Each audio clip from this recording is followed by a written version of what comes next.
So regarding the treatment part, we were actually going through this.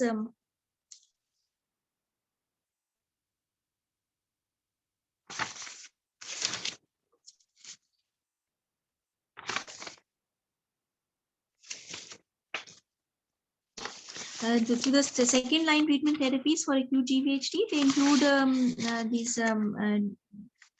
basically extracorporeal photopheresis, which is this immunomodulatory therapy, the cell-based immunomodulatory therapy that offers which will lead to immunomodulation by actually removing the activated by actually causing apoptosis of the activated T lymphocytes, which are the which were pathogenic factor for um,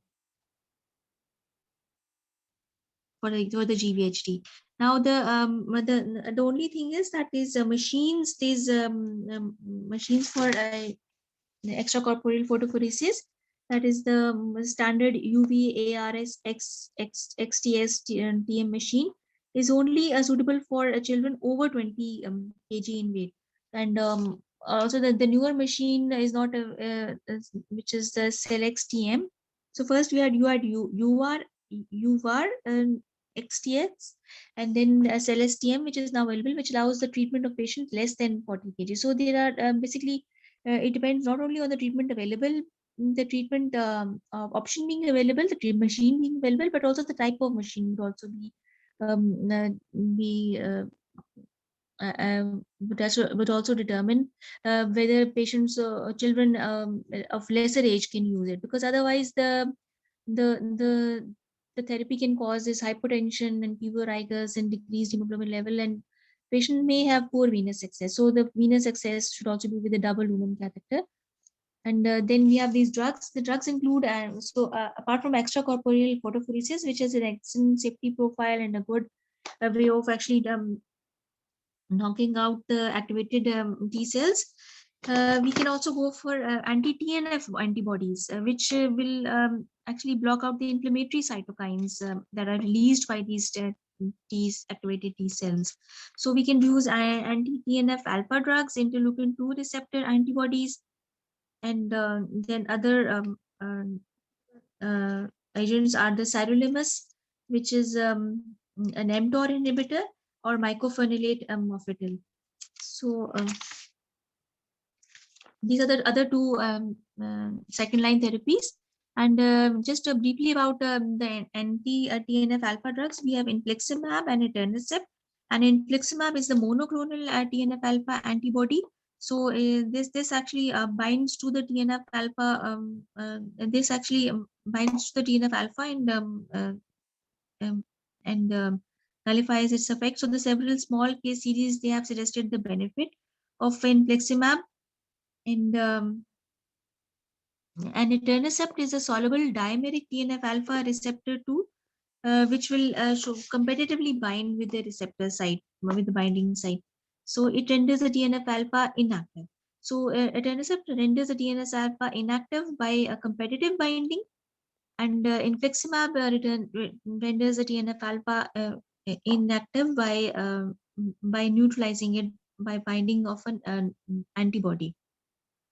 So the drug of etanercept can be administered subcutaneously, and it has a good side effect. So there's a good side effect profile. So the etanercept has been used in several studies, and it has been used along with methylprednisolone in some studies. And however, this is also used in other indications also, so the safety profile is still there.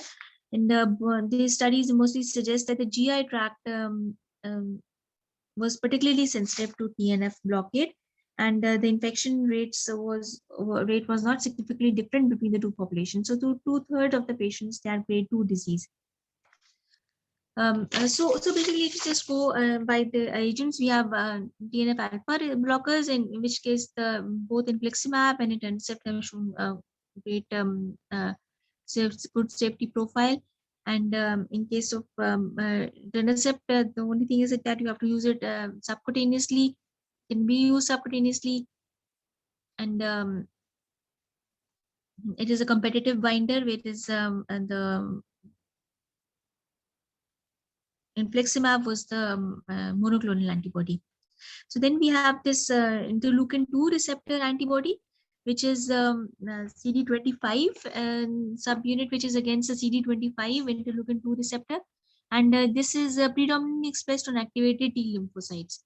So this receptor, this interleukin-2 receptor is expressed on activated T lymphocytes. So when you give the direct antibodies, they would then such a so it is a particular target for monoclonal antibody treatment for GVHD. So teclistamab is a humanized immunoglobulin G1 monoclonal antibody that binds to the alpha subunit of the high affinity IL-2 receptor and inhibits IL-2 binding.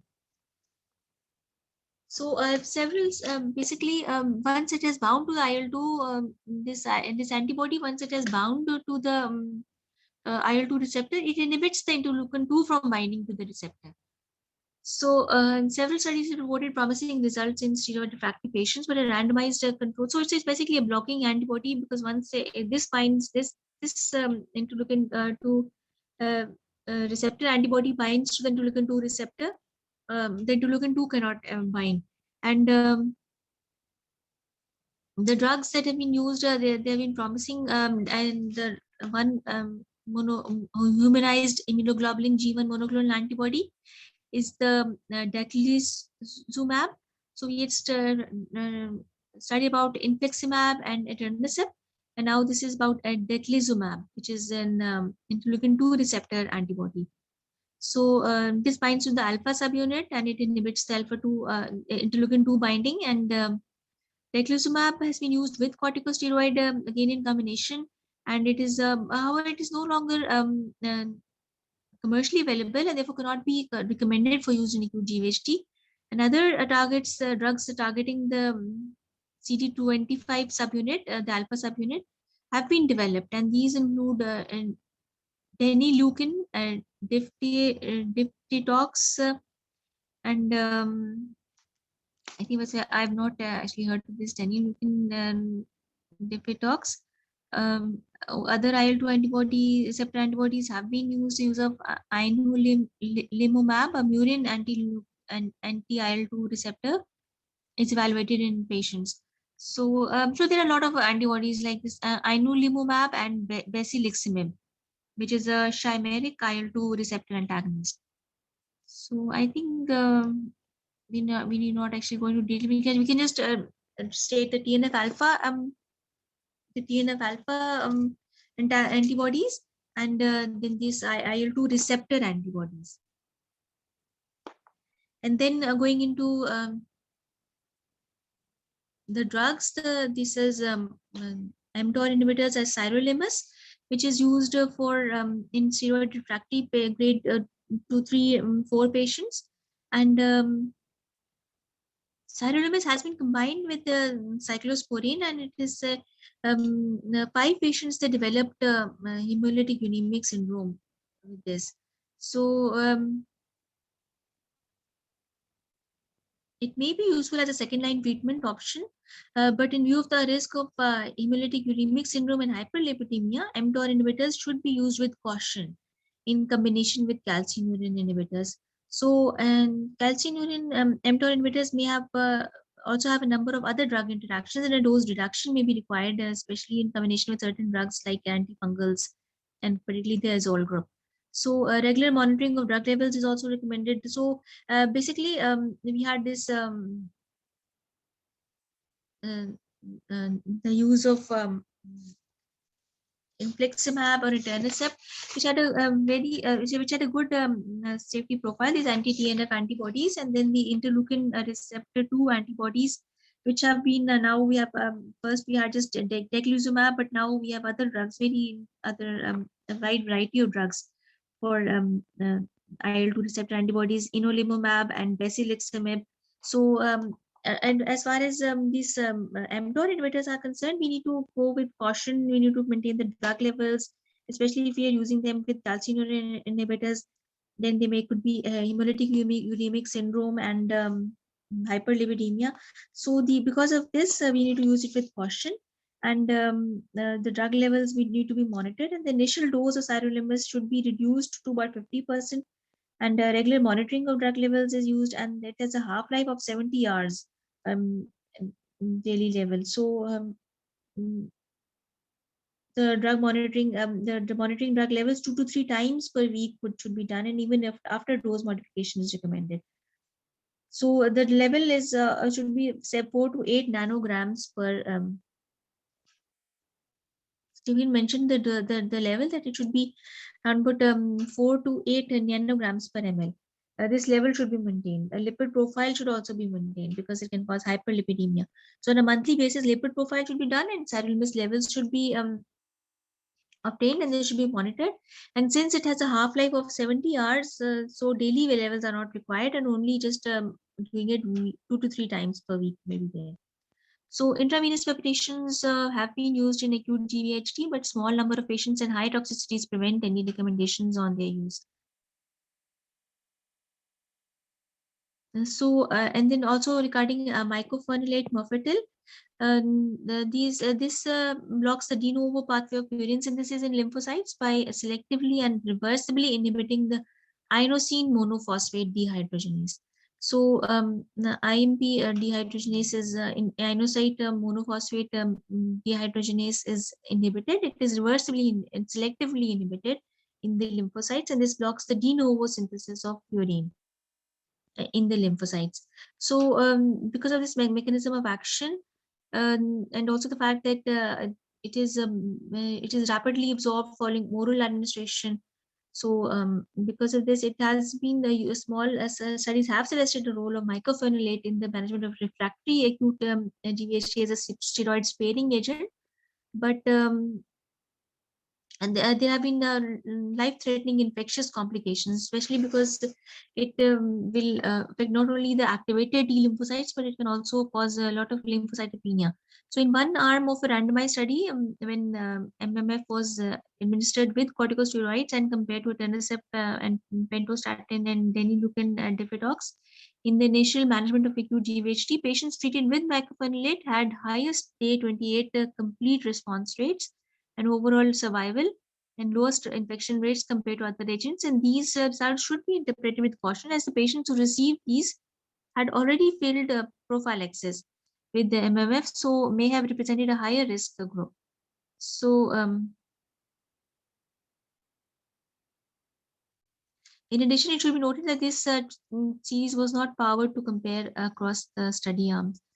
So basically, there have not been much studies regarding the use of MMF, but it does have a role, but it should be used with caution, especially when it is combined with the steroids, because they would also like anti-lympholytic. They also have a lympholytic effect. So since combining mycophenolate along with it, which will block the de novo pathway of purine synthesis in lymphocytes, would actually cause increased risk of life-threatening infectious complications. So it has to use it should be used with caution, especially when combining it with steroids. Now, the following agents are suggested for use, and we had done extracorporeal photophoresis, and then anti-TNF alpha drugs, and the IL-2 receptor antibodies, then the mammalian target of rapamycin, the mTOR inhibitors, which were the sirolimus, and also mycophenolate mofetil, which is lympholytic drug which blocks the de novo purine synthesis pathway.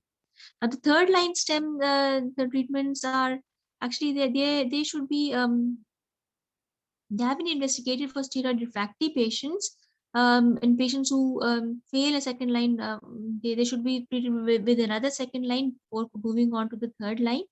And the agents considered for third line are we actually have some of the agents have not been studied actually in the context. So they're just investigatory in most cases, like mesenchymal stem cells. They have been used, and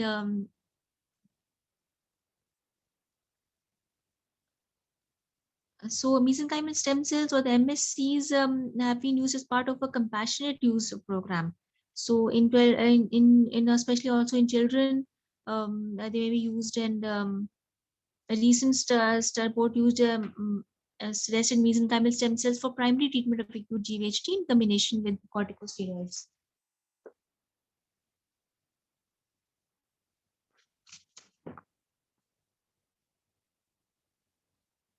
So these mesenchymal stem cells may be considered as a third treatment option, but recognize that it's an area of active research. And mesenchymal stem cells may have a greater role in the management of acute GVHD in the future. And alemtuzumab and pentostatin. So then we have this alemtuzumab and pentostatin, and alemtuzumab is a humanized unconjugated immunoglobulin G1 kappa monoclonal antibody that is specific for CD59. So alemtuzumab is anti-CD59 receptor present on mature T and B lymphocytes, monocytes and monocyte-derived dendritic cells, macrophages, and eosinophils. So the several case reports suggested alemtuzumab might be helpful in the management of acute GVHD, but especially in steroid refractory patients. Alemtuzumab 10 milligrams subcutaneously once daily for 5 days is administered. And at day 28, the 83% had responded to alemtuzumab. So infectious complications were reported, since of course it's going to knock out all the mature T and B lymphocytes and the monocytes and the antigen presenting cells, the monocytes, dendritic cells, macrophages. So infectious complications are a side effect of this, and especially also the CMV reactivation in patients who's receiving anti CD52. So these results have not been replicated in all studies, but these studies were predominantly undertaken in patients who had not received T cell depletion prior to transplantation, and it is possible that the effect may be different in T cell depleted patients. So regarding pentostatin also, this is a nucleoside analog that is a potent inhibitor of adenosine deaminase. So ADA inhibitor. So it's an ADA inhibitor, and cell death occurs as a result of accumulation of the 2-deoxyadenosine triphosphate, particularly in T cells and natural killer cells. So the drug also causes reduced TNF alpha and prolonged lymphopenia, and it has been used in the treatment of both acute and chronic GVHD. So pentostatin is the ADA inhibitor. Is inhibitor of adenosine deaminase, and this causes accumulation of the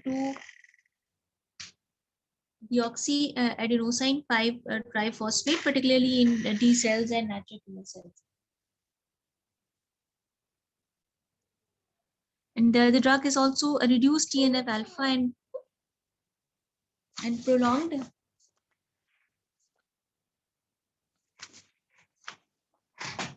lymphopenia. So it has been used in the treatment of both acute and chronic GVHD. And a tolerable dose of 1.5 milligrams per meter square per day for 3 days was used in patients. And then methotrexate is also used in GVHD prophylaxis, but it is less evidence for the management. It is used in prophylaxis, but it's not used in the management of acute GVHD, since methotrexate itself can cause, even if low dose is combined, is used, it has been used, but it also has some side effects. So the following agents are recommended as third line. First, we had mesenchymal stem cells, then methotrexate, and alemtuzumab and pentostatin. So the agents, there are some agents that can have a possible role in the management of acute GVHD, particularly anti-thymocyte globulin and regulatory T cells. But rituximab and other intraarterial methylprednisolone, they had been used, but they're not recommended as such. So regarding anti-thymocyte globulin, in steroid refractory patients, anti-thymocyte globulin with steroids is used, but most patients, they experience infectious complications because similar results, and especially in patients who received it with methylprednisolone. So, and also the fact that non-responders were then randomized to receive higher doses of steroids or rabbit ATG, and patients received okay. So I think just ATG and regulatory T cells, like the CD4 positive, CD25 positive T regulatory cells, they can be given, but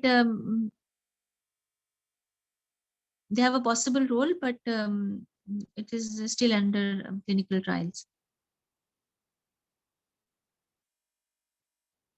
So I think we have covered quite a lot of this, and the most important, of course, the table would be the one that these guidelines have also given.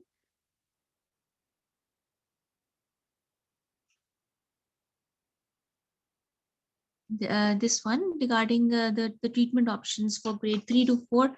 That is with the grade 1 to 2, they can with grade 1, of course, they will just respond to topical treatment. Then with grade 2, we have the addition of higher dose methylprednisolone and switching to these extracorporeal photopheresis and IL-2 receptor antibodies and TNF alpha antibodies, and there's mTOR inhibitors and mycophenolate mofetil. And with these, we could also add some topical non-absorbable steroid for gut and topical agents for skin. But in patients who, when you could switch between these second line therapies if one or the other fails, and only if we have exhausted our resources for second line therapy, then we can move on to these third line therapy of methotrexate, mesenchymal stem cells, and pentostatin or alemtuzumab. Other options, of course, include ATG and uh, uh, those the use of T regulatory cells, but they are still under um, trial. So I think we have done a lot about this acute this diagnostic and management part. And since we have like a bit time, we might go into this pathogenesis of the pathophysiology, basically, of the GVHD. And this is actually the three phases that they have mentioned are the ones requiring in which there is initial stage in which there is tissue damage from the conditioning regimen, and this leads to activation of the host antigen presenting cells. So there's these antigen presenting cells in the host are actually activated because of their tissue destruction that occurred because from the conditioning regime. There was these pathogen associated molecular patterns, this PAMP and DAMP, that are exposed, and this leads to activation of the host antigen presenting cells. So then on top of this, because the host antigen presenting cells have been activated, then the donor immunocompetent T cells are then infused. So there will be activation and proliferation of these donor competent T cells, and this superimposed on the immunocompromised host, and is activated T antigen presenting cells that would lead to this cytokine storm of cytokine cell damage. And interleukin 1, 2, and TNF alpha, they are released, and this leads to a tissue necrosis. So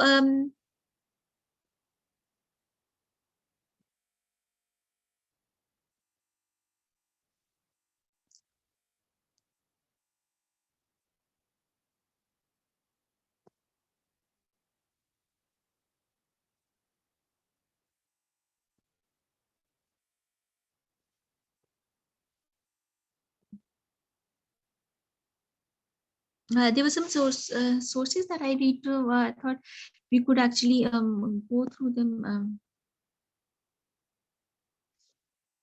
To wrap up this session. So we had gone through this acute GVHD, and this onset is peri-engraftment. And so due to a combination of T and NK cell infiltration, it is thought that initial cytokine release is the main factor that is responsible for this. Now, the risk factors would include increasing age and the HLA mismatched graft, and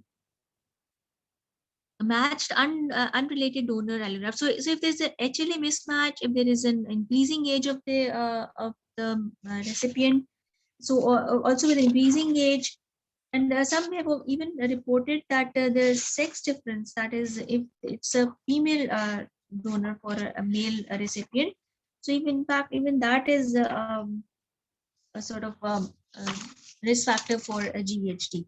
So this age, sex, and the HLA mismatch, and also match, or if it even if it's a matched unrelated donor, particularly from Paris female. So this age, sex, and this HLA mismatch are the ones that are risk factors. And the clinical would be, of course, the involvement of the skin, GI, and the liver with the elevated bilirubin. Now the Glucksberg criteria is the same, that is a grading criteria. So we start with skin in the grade 1, which is less than 25% or 25 to 50%. And when stage 3 occurs, that is more than 50%, or when there is generalized erythroderma in the stage 4, this would be grade 4. And in grade 4, when there's generalized erythroderma, there will also be severe abdominal pain and ileus, and the bilirubin would also be raised more than 250 with the bulle. This is the one that we have done. Also, the modified Glucksberg is the same with they've just not mentioned the 0 grade, which had, of course, none of the presentation. Now, for prevention, we actually use cyclosporin plus minus methotrexate. So cyclosporin is used as a prevention, and if GVHD develops, we may need to optimize the levels of CSF. And if methotrexate is usually used in prevention, but it is not used for the treatment. So during treatment, methotrexate is actually used only as a third line agent. So we may even need to go for levels of methotrexate to rule out whether it could be methotrexate toxicity. So prevention, we use cyclosporin and lymphocyte depletion of the graft, and there's increased graft rejection rates and increased relapse rate with this T cell depletion of the graft. And the treatment would be, of course, methylprednisolone 1 to 2 milligram per kg, and infliximab, and all those. This is infliximab is the anti-TNF alpha drug, and then anti-interleukin 2 and drugs. And daclizumab was an earlier drug that was used for that was used as an anti-interleukin 2. Now we have newer drugs, anti-interleukin 2 receptor drugs, and the ATG also. I think we have gone into detail because ATG is still under trial for this. So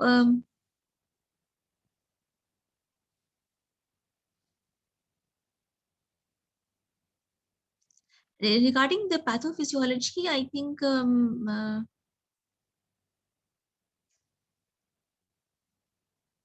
if we do it from the EBMT book, this actually mentions that the GVHD happens because the donated cells are not identical to the cells of the patient. Of course, there's this mismatch, and the GVHD is the body's response as a manifestation of the fight between the T cells of the donor and the host immune system.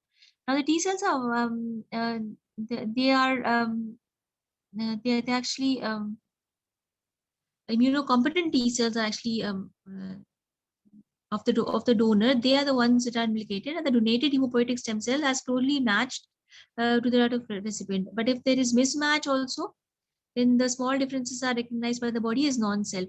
So basically, this was the one that I was talking about. This 3 stages. That is, there is the presence of immunocompetent cells of the donor, the T cells of the donor, and there is a recipient who has immunocompromised system because of the preconditioning, or mostly patients who receive this conditioning regimens, and also the histocompatibility between the donor and the recipients. They are the ones that are this is what causes uh, the host to mount an attack against the donor cells, and the host does not have the immunocompetent cells, but the antigen presenting cells would then be implicated. They are activated, and they lead to the cytokine storm.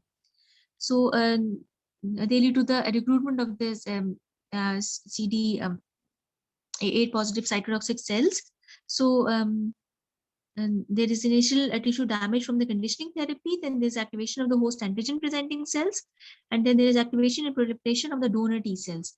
And finally, inflammatory cytokines are released, such as interleukin 1 and the tumor necrosis factor alpha that produces the tissue necrosis. So the three phases of acute GVHD are they're presented here. There's recipient conditioning that leads to the PAMP and DAMP signals and this tissue damage. And the lipopolysaccharides are released, and these cause the activation of the macrophages. And the host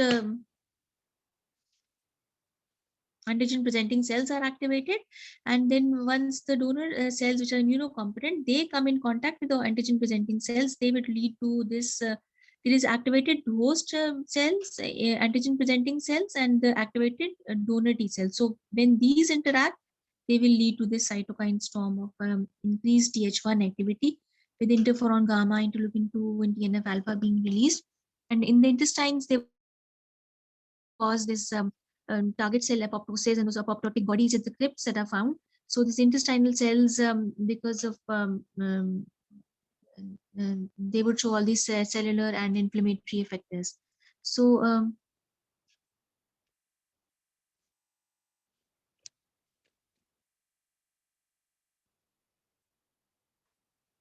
the risk factors we have done are basically the donor, the increasing age of the recipient, and the older recipient or donor, and the sex mismatch, and HLA mismatch. So the signs and symptoms, we have gone into detail about the liver and the GI, and the drugs that are used for conditioning are cyclosporine and methotrexate. And for treatment, we optimize the level of cyclosporine, and mycophenolate, mofetil, and sirolimus, they may be added as and alemtuzumab, they may be added as in second line therapy.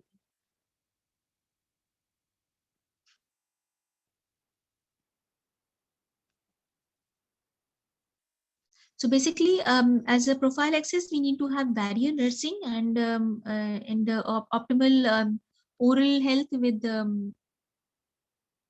oral health care, and a neutropenic diet, and then basic skin care should be there with use of emollients. And they had mentioned that betnovate and dermovate are the creams that are used for on the for soles and feet, and so for soles and the palms, and but not used for the face. So the betnovate, dermovate was not used for the face. Betnovate was used only if there was enhanced erythema. And so I think this is a very detailed document, and we've done much of the acute GVHD part of this. In which oral care, so we need to have supportive care as well alongside the therapeutic care. And now for the oral care, it is patients with oral GVHD complain of a sore mouth that is not dissimilar to the pain suffered from oral mucositis post chemo and radiotherapy.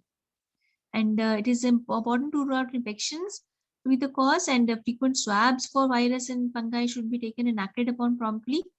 And to aid with oral pain care, this lidocaine and paracetamol mist and diaphragm mouthwash can be used. So it is advised patients to frequently swill the mouth after eating to remove any debris using plain water. And this is refreshing and pH 7, so comfortable to do. And encourage the use of products to aid the production of saliva, as the mucosa is usually all very dry. So artificial saliva or sugar-free gum, and in some centers, pilocarpine may be used. So they are also advised to use pilocarpine to cause excessive salivation, and to and sugar-free gums. And many medications have side effects of dry mouth also, so they should be also taken into account. So all this oral care and GI care, with also we had mentioned that they may they should have a high caloric intake, and parenteral nutrition may be needed at times to give the bowel some rest. And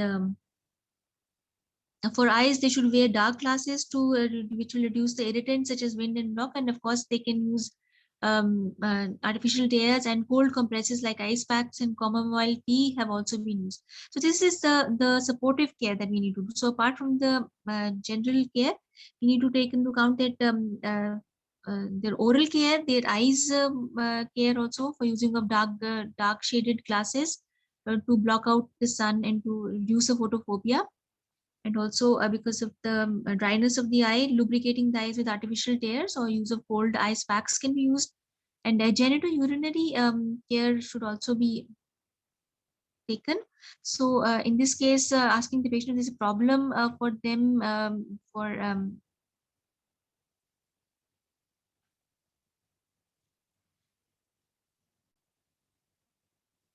so once infection has been ruled out or the treated the genitourinary, we may ask the female patients especially to use emollients in the vulval area, and lubricants such as olive oil or coconut oil may help to minimize the risk of contractures, and vaginal moisturizers may be used. So this is basically the oral care. Oral care, this is the supportive care. So we need to have oral care, eye care, and in case of females also the genitourinary care of the patient system. Then for gastrointestinal, the use of neutropenic diet and high calorie supplements and strict fluid balance to be maintained. And parental diet may be used in patients with severe. For skin, we had all those topical emollients, and of course the menthol cream for the Dermacool can be used, and medical grade silk clothing is to be used. And if it is not available, clothing made from bamboo can be suggested as an alternative, something that keeps away from the skin. It does not stick to the skin. So cotton and all those fabrics, they are avoided, and we have medical grade silk clothing that should be available in holistic care centers. And so in all this, also an attempt to maintain the skin integrity using organic coconut oil or other olive oil, it has been also suggested, and equally good quality creams containing aloe vera gel are often very soothing. So they may also be used for skin care, aloe vera gel for skin care. And then some hospitals also have a policy that they may irrigate those blisters or with sterile water and apply antibacterial flamazine cream and protect those areas from pain and risk of infection. So this is all basically the supportive care that of course we need to mention also when we are discussing the treatment of the patient. The skin care, the oral mucosa care, and the eye care, and then for the GI tract we had all this um,